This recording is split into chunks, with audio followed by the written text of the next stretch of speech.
डोली में बैठल बारू मेहंदी रचाई के जाते बारू पियावा के सोने जाते बारू पियावा के सोने दिल मोर दुखाई के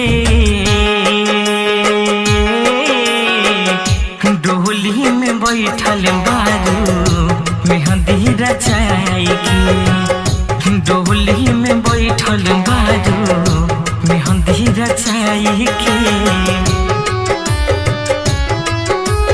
म्यूजिक बाय अर्णव प्रकाश।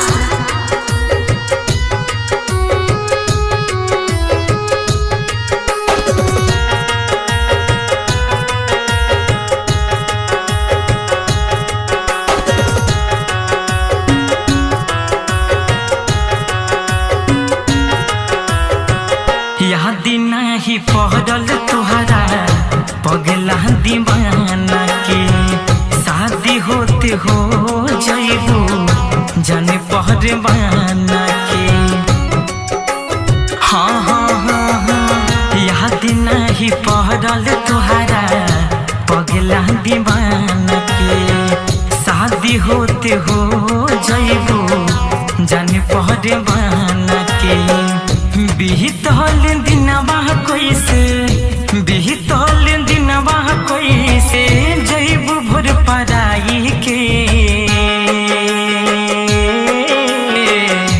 डोली में बैठल बारू मेहंदी रचाई के डोली में बैठल बारू मेहंदी रचाई के।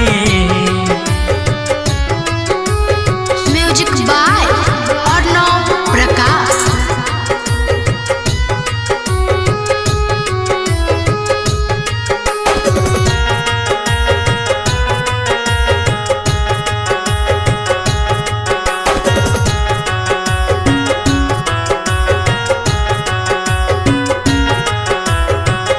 समझे न पौनी तोहर असली रांदा कैले रहु राइटर रवि कांथे से वादा।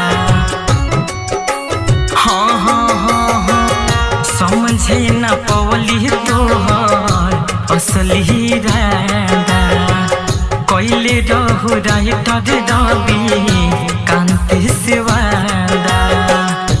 मुन्ना सुरेश के सपना मुन्ना विकेश के सपना गइलु बिखराई के